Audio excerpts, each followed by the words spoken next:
Hey everybody, we are coming in today with this week's episode of The Leap. Super excited about our guest today. We're going to get started in just a few minutes here and get Alex up on stage, and then we'll get it going while folks start to trickle in. Thanks for joining, everybody. We're going to get started in just a second here. Let's get Alex up on stage. All right. Really exciting guest today, and I can't wait to dig in. There we go. Hi. Hey. How you doing? I'm good. How are you? Let me set this Good. down. Thank you so much for joining us today. And Yeah. I'm just gonna do like a quick little intro, and then we'll get right into it. That sounds good to you. Perfect. All right, cool. So, hey everybody, thanks so much for joining us. This is The Leap. I'm Rachel Rennick. I'm the co-founder and CEO of Wethos, which is a software platform that helps freelancers start and scale their studios. So we make it really easy to price complex projects, bill your clients, and also send payments to collaborators. This week's guest, super excited, is Alex Fasulo, also known as the Freelance Fairy, which is an amazing name. She's been a financial freedom advocate and an educator, and has spent nearly 8 years freelance writing, which is amazing, and teaching others how they can monetize their side hustle. She also has over 850,000 followers across platforms, which is wild. And has monetized her own freelance career to over $1 million, which is amazing. Love to hear that 7-figure mark.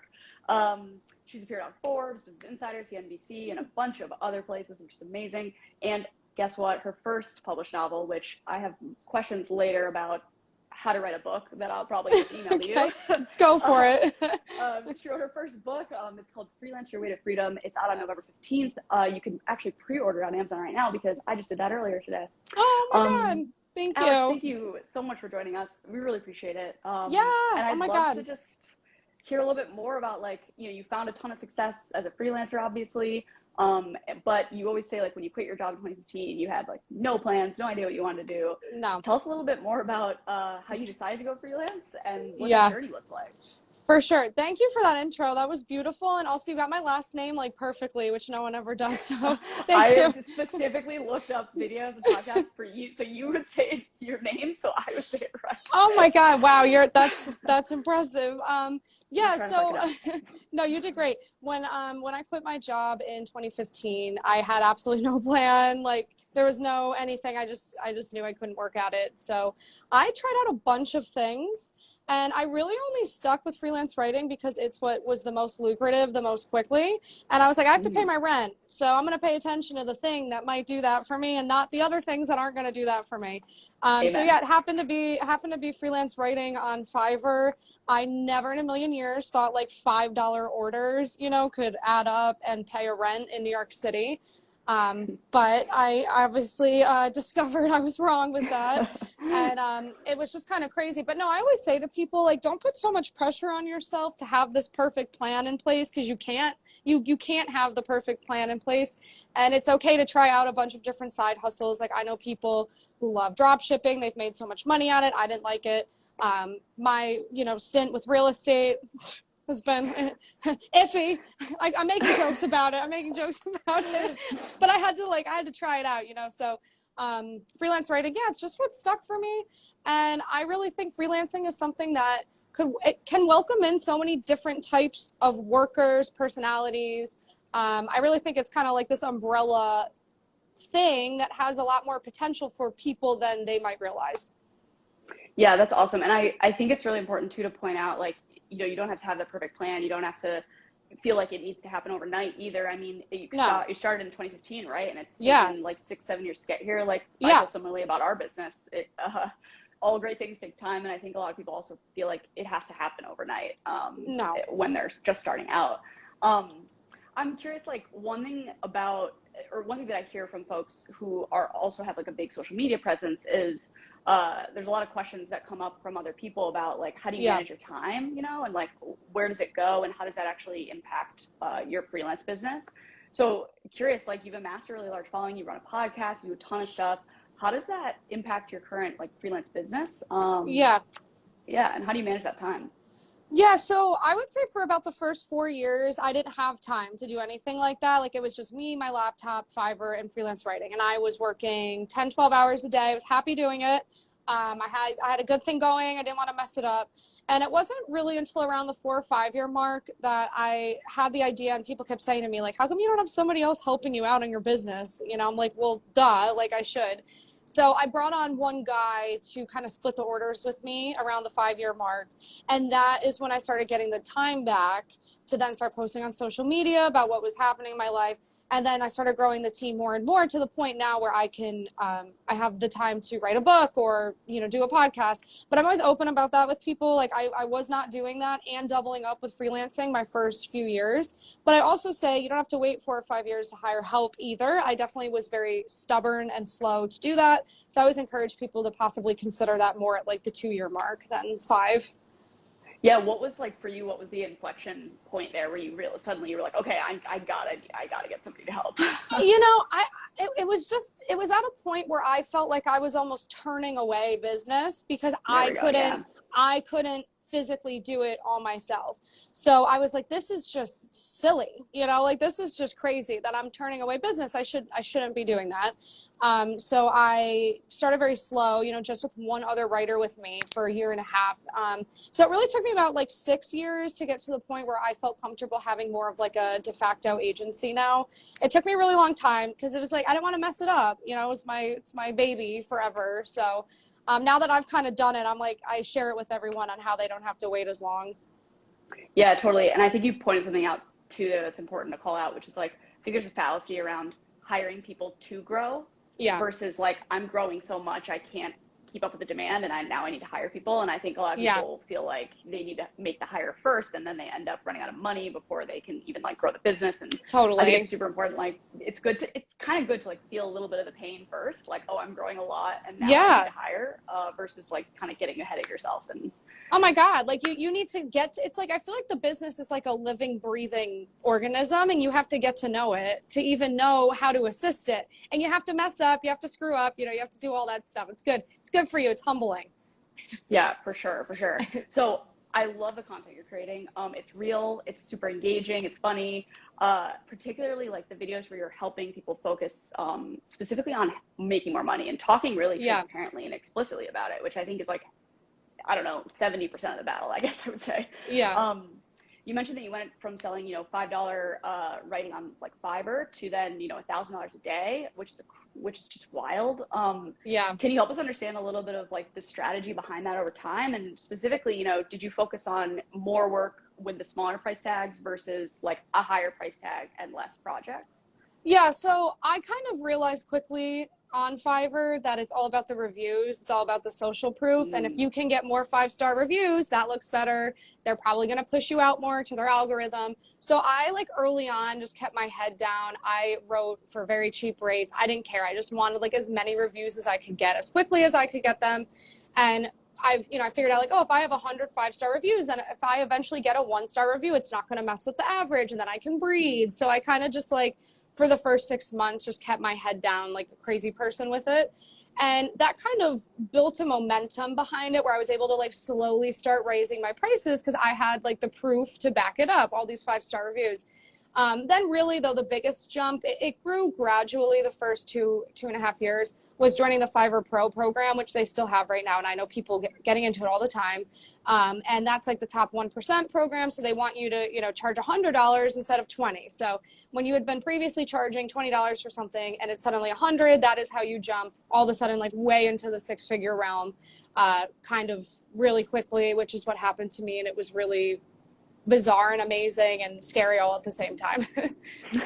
Yeah, but I think it's so interesting because it goes to show that like a lot of times like what drives the price is just the demand for the services. And if you're in a smaller pool of people and there's more demand, then of course you're gonna be able to like charge more of a premium. And you know, raising your prices is nerve-wracking for sure, but it's definitely the fastest path to making more money. You're not changing anything about your business, basically. You're just charging more for the same stuff.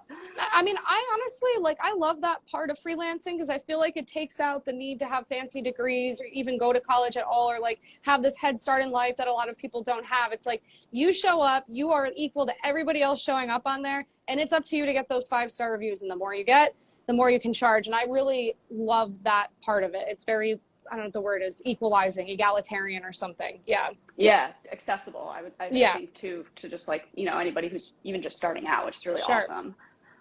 So I'm curious, like you mentioned that, you've gotten clients to like Fiverr and Upwork and LinkedIn and your professional network.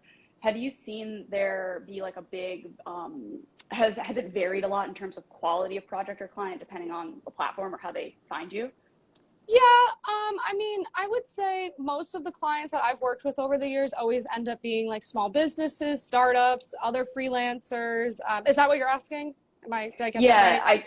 and like depending on, I guess, where they find you, whether it's on Fiverr or on Upwork Oh, or on oh, LinkedIn, okay. like does that sort of change the perception, I guess, of, how they approach you and Yeah, what you I can, mean, I the would say quality? on Fiverr, it's still the number one place for volume. Like there is still, to me, nowhere else you can find like that many people. But I would say people who find me through email, social media, LinkedIn, tend to have higher budgets, tend to be a higher quality client. But with a higher quality client, there's more back and forth. There's more having to prove yourself. You know, they don't just hand you $1,000 and walk away. Whereas on Fiverr, you can wake up and someone could quite actually spend $1,000 overnight, like auto book you for something, and like that's it. They don't need to call you. And I still love that part of Fiverr because I don't love like hand holding customer service has never been like my forte. If anything, that's like my downfall as a freelancer, probably, because I'm just kind of like, don't call me. And they're like, well, I'm not going to, they're like, oh, I won't book you. I'm like, that's fine. I'd rather you just then not book me because please don't call me. Like, I have to have, you have to have your boundaries somewhere. Like, you have to be able to unplug or you're going to go crazy with it. So that's one thing Yeah. I do like about Fiverr, the anonymity. I actually don't mind. Yeah, and I think that's good to note too, because I think a lot of people end up in Yeah. sort of toxic situations with their clients where they're like answering the phone at all Yes. hours of the day and that they're, beck and call and not charging for that time, and it can get out of hand pretty quickly. So Yeah. Oh, yeah. having those boundaries and having it be almost more transactional can definitely be helpful. Totally. Like I totally see how that can create like a better barrier in general. Also, so that you're not the one necessarily having to say no. Like you have this sort of Yeah. platform that helps with that and facilitates Yeah. that. So we got a couple questions in when we asked people, what they wanted to hear, what they wanted to know about Yeah. finding your niche, and this is like kind of a hot topic in general. Now the world is constantly shifting. We Yeah. were talking about NFTs, now we're all on AI. Like, okay, let's go. Yeah. Oh my And God. so I'm curious, like, how did you think about like finding that niche? And then do you feel like when people find their niche, quote unquote, is it something that they should like adapt to those types of like changes in the market? Or is it like, no, I double down. This is what I've always done. I'm great at it. Let's go. Okay, so the niche question is hard because there are multiple correct ways to go about it. So this has just been me.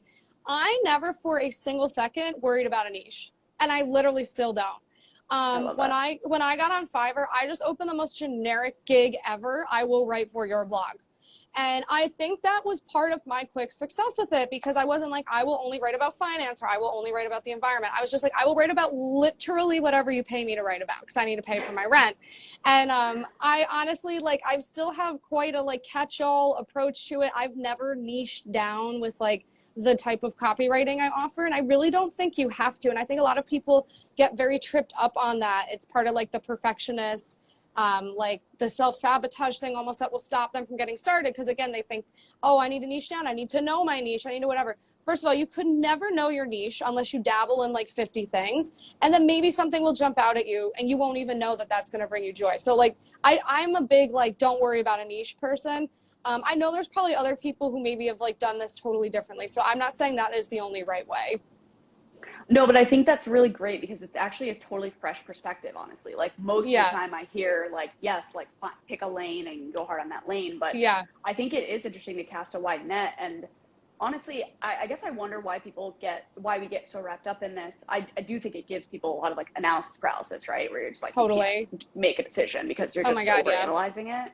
But I wonder, like, do you think that a lot of that stems from like, do you see the clients asking specifically, like, do you know about healthcare? Do you know about fintech? Like, have you written like this before? Is it coming from them or is it kind of just this thing that we were doing to ourselves? I mean, sometimes the clients, if they're like very specific, might ask for a sample of writing directly related to their business. But even if you give them something like tangentially related, they're like, fine, I need this done tomorrow. It's always like a time thing for them. Mm, They like act like they care, but they really don't.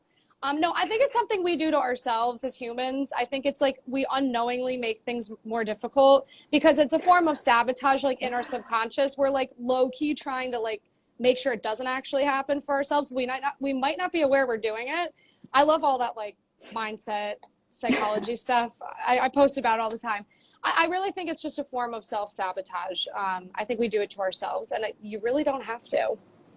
Yeah, I definitely can see that. I mean, I definitely also can see this, like the human sort of feeling of wanting to be clearly defined, even Yeah, though like we're all so super complicated and in right, reality, but like it makes us all feel better to be like, I am this, right. period. And it's like simple, neat, done. But in reality, I think That's so most people are true. doing a million things. Yeah, no, um, that's so true. It makes us feel like comfortable in our little niche. Yeah, niche and yeah, our put a little bow like on it. spot. Yeah. Yeah. Yeah, for sure. I know it is tough. And I think if you cast a wider net, you're able to be more adaptable to all the changes that are Yeah, happening, in the market, what people are looking for without feeling like I have to rebrand myself or I have to totally. overhaul this. I think people get really caught up in that as well. So you have a new book coming out, and I want to dig into this a little bit. It's called Yay. Freelance Your Way to Freedom, which is awesome. And if you look at the market trends right now, I mean, the freelance market is growing like crazy. Half the It's workforce crazy. is projected to be freelance in the US by Hmm. now in the next 5 years, Yeah, 2027. They were saying 2030, now it's 2027. I That know. is about over 50 million people, Yeah. which is absolutely wild. So it couldn't be a better time, honestly, Yeah. to be writing about this, to be digesting this. You nailed it. But what I love is that it goes into like the good, the bad, the ugly, like all the things. Oh And yeah. one of the toughest areas that is to navigate that we got questions about is about taxes.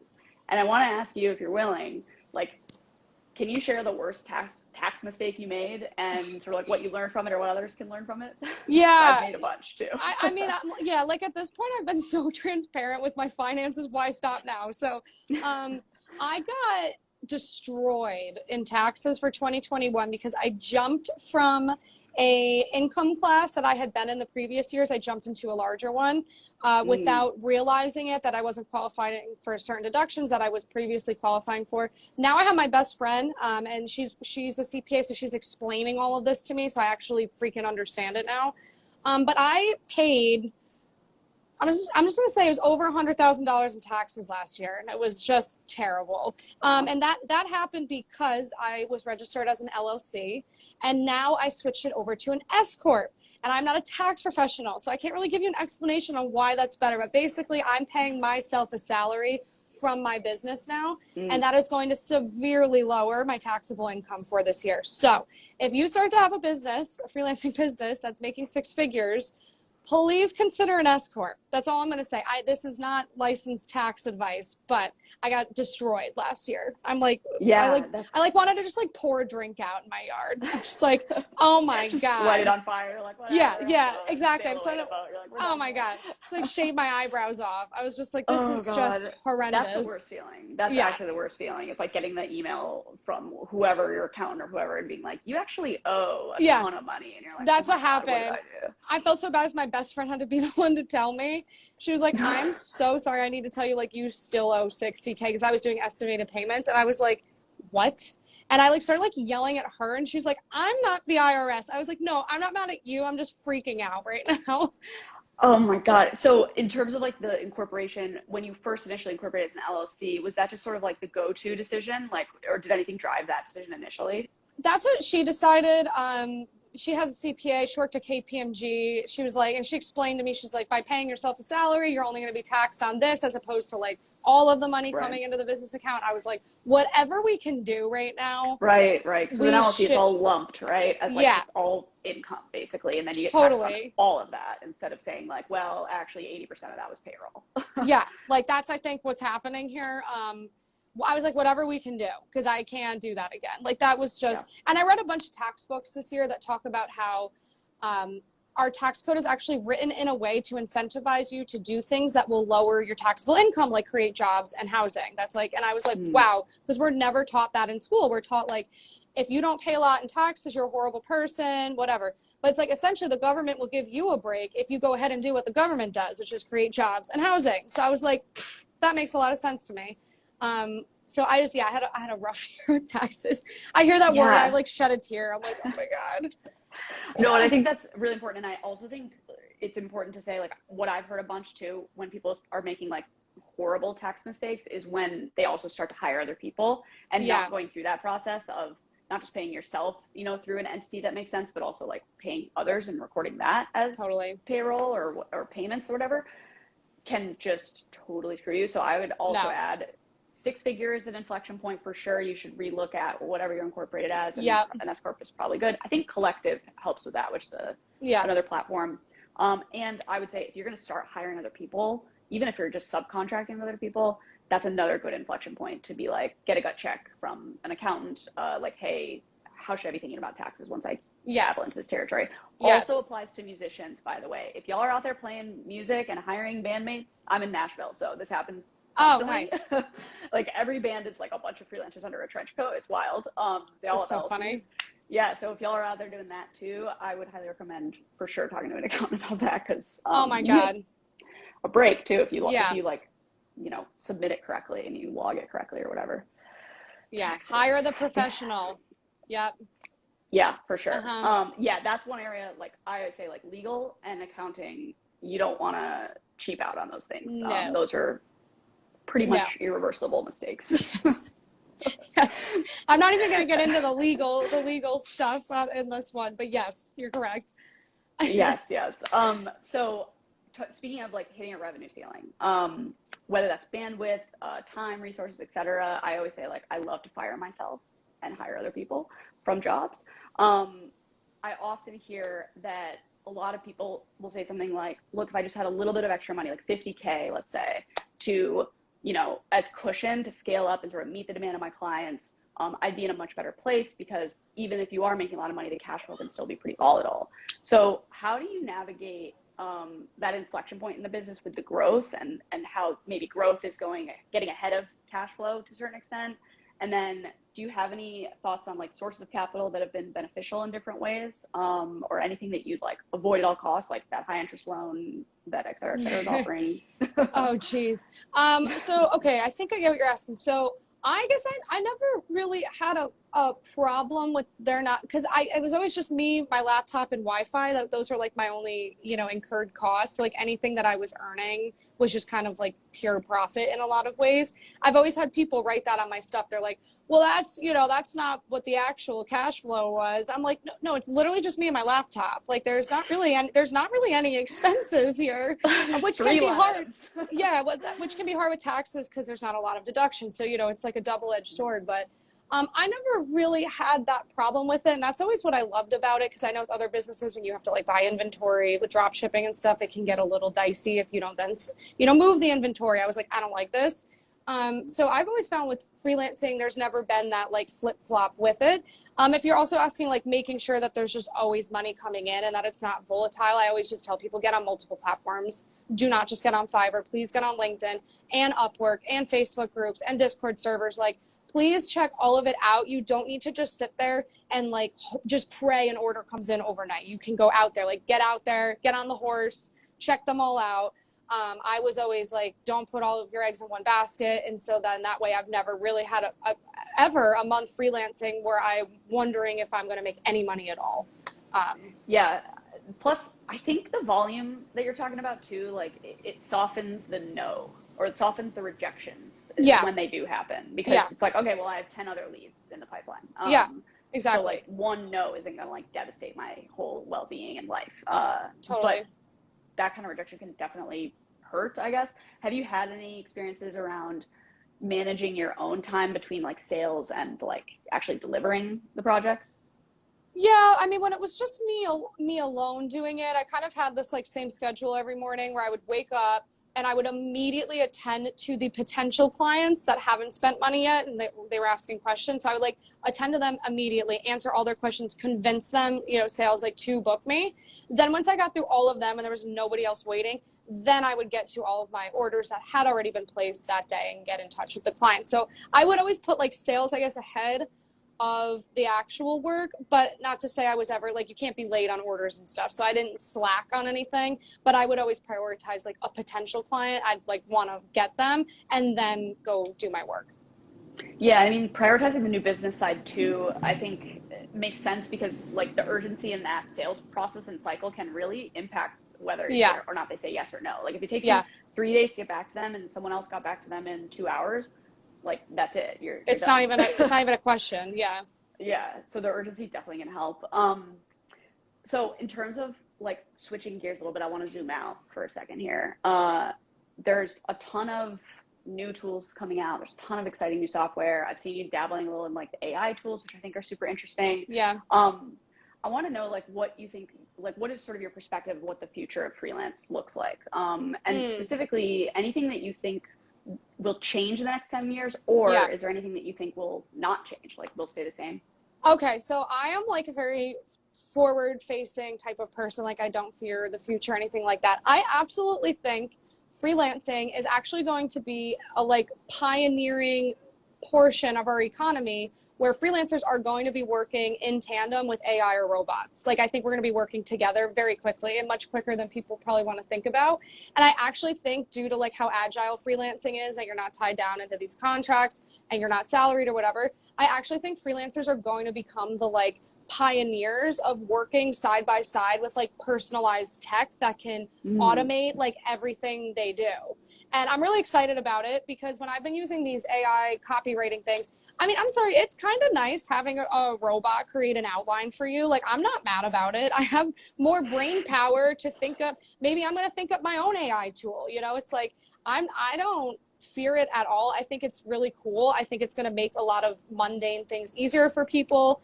I'm excited about it. But I really think the freelancing economy is going to be like a huge focal point of this AI thing. I don't know, you guys can tell me I'm wrong. I could be wrong in 2 years. You guys can tell me then. No, I mean, honestly, I've seen some of the recent stuff and it is wild. It's wild. It's pretty mind-blowing. Yeah. It and is. I mean, the thing is like, it is what you make of it, I think, too. Yeah. You know, if something can come in and remove the feeling you get when you're staring at a blank piece of paper and take that away. Totally. Like, that is magic, honestly. And like, I think it's similar with engineers too. There's a lot of AI that is like generating snippets of code or like just sort of like the more mundane and repetitive side of things versus like the like inventive and innovative side, which does, I think, free up more room. Like no code tools have freed up more room for deeper technology like AI to emerge because nobody's sucking up all the development talent building, you know, a front, like a Squarespace website or whatever. So 100%. I do think it's super interesting that you say that. And I am curious, like, how that line will become blurrier and blurrier. Like does it matter if it's AI or if it was you or the AI? Like, will people even wonder? So wild. I'm so curious about all of it. I really am. I still think though that clients generally are going to want to hire people who are going to use the tools to like supplement themselves versus trying to do it themselves. For now. I think for now. Yeah, it's kind of a feeling of like everybody wants to build their design and build their dream home, but then you get into Home Depot and you're like, I'm not trying to buy 2x4s right now. I just want to buy a house. Right. Okay, so last question, which is something that I always ask before we wrap up, and then I'm gonna give you a chance to tell people where they can find you, where they can find the book, all that jazz. But any final thoughts for folks who are looking to take the leap into a freelance business, whether or not that is by choice, because I know there are a lot of layoffs and whatnot going around as well. Yeah. So I would say first to anybody who hasn't like been fired or you're in a dire situation, I would highly, highly recommend you dabble in it and double up while you work your other job, because obviously not everything is for everyone. So I do think freelancing is welcoming to a lot of different types of workers and personality types. But if you are still at a job, I would just try dabbling in it 1 to 2 hours per day, hour in the morning, hour at night while you work your job, and just see if you like it. If you are in a situation like I was in, where you need to make your rent, my advice still would be to get on Fiverr, Upwork tonight, to open a LinkedIn service page and to start plastering it all over your social media. Don't be shy, own it. They will come to you, they will find you if you like make that decision in yourself, you put that energy out there, it will attract people to you. Like that is how it works. And to not be scared, because it's amazing. And I actually think like having to make it work is kind of a blessing, because I see with people who have to make it work, they blow up like so much quicker. So it could be a blessing in disguise. So don't panic. That's what I would say. Don't panic. Trial by fire. What is it? Yes. Trial by fire. Also, it's like, I totally feel that. Like a lot of people, like when there's nothing left to lose, like, let's go. Exactly. Why not? Why not? I feel like that's so important. And yeah, just get started is such an important piece of advice. Like, just get started. You don't need to overthink it. Just dabble, try to get a couple projects in and see how that goes. Love it. So Alex, if people want to find you, your book, follow along in the journey, all the things, where's the best place for them to do that? So since we're on Instagram, anyone here, you probably see my Instagram handle. My link tree in my bio links to my book, all the different things that I offer. It's also linked on my website, alexfasulo.com. Simple. Amazing. Alex, yeah. Really appreciate the time today. Thank you so much no for problem. joining us. Thank you, Rachel. Yes, thank you everybody for joining in. We'll be reposting this to the feed, and then we'll